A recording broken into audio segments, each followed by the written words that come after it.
Oyawore Jakagan. Chiemo maber. Chiemo maber. Ok owinjie kagane sikuku. An gi report. Ok owinji.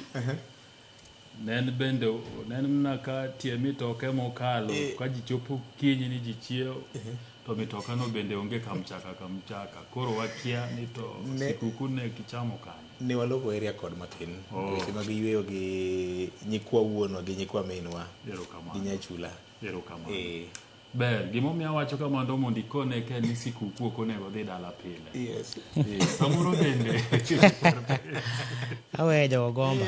Samoro bende iwejo dala penjo ni to in kure. Omiyo nyoro nanno ka nyara matin ni ndiko insha moro.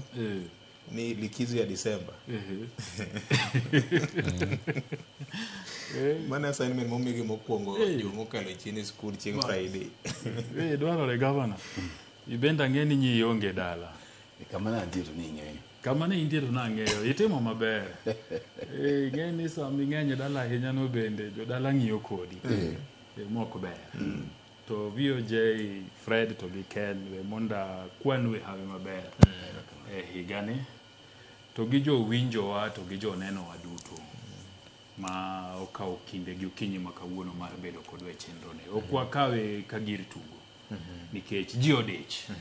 Ji nie yor menyo, ng'ato ka ng'ato manyo mar chiembwa matinende, to gikawo kindegi mondo gibed kodwa. Omiyo en erokamano maduong' kabisa ne gin.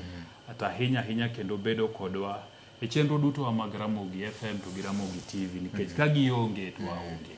So wan ka nikech gin, omiyo en puoch gi pak ne gin. Jakobuya kiyiena to we achake gi go erokamano kabisa. Chenro mogik mane wan godo ka e mesani ne wagolo kwayo.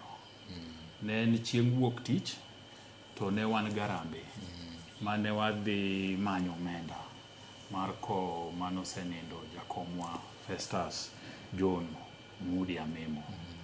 To kane wagolo kwayo gi ywak ni jo winjowa gi jo hera mag chenro ne mondo wuothie kodwa, to ne waneno ber margi.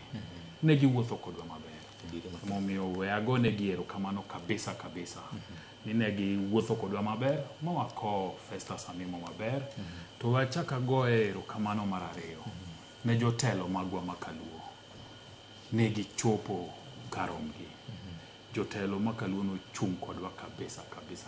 Governors, senators, MPs, woman rep, MCAs, okapari ni nitiere kidieny, PSS, gi CSS, onge kidieny mar jatelo ma luo manoko wuotho kodwa. Omiyo wakawe thuolo ni mar gone gi erokamano kabisa. Nikech ne en wuoth mapek. Ne en wuoth mapoya, to ne giwinjo ywakwa magibiro. Magichung' kodwa, ma wako jakom Festus Amimo kar yweyo mare mogik e yo maber. Maonge koko, maonge weche. Omiyo na neno ni wakawe kindeni mar mondo agone gi erokamano. To mogik, wagone jofwambo duto makaluo bende erokamano. Jakobuya na neno gimomi wacho ni riwruok e teko. Nikech riwruok wano emano miyo ji nochopo kendo ji nochodore motiyo matek e liel mar Festus Amimo. Jofwambo duto makaluo to gi mamoko bende makijok joluo to ni Kisumo to gi Nairobi ka no biro mochung' kodwa kanyachiel ma chenro no dhi kare. Omiyo we akawe thuolo specifically mar gone jofwambo duto erokamano.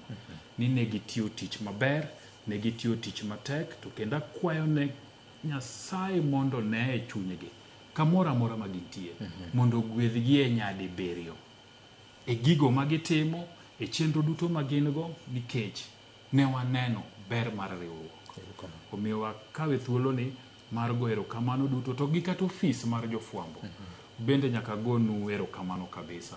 Nikech un kaka jo ofis nuwuok oko, mutiyo matek. Ma chenro dhi kuro ku partner gi komiti mane nitiere maduong' nutimo maber.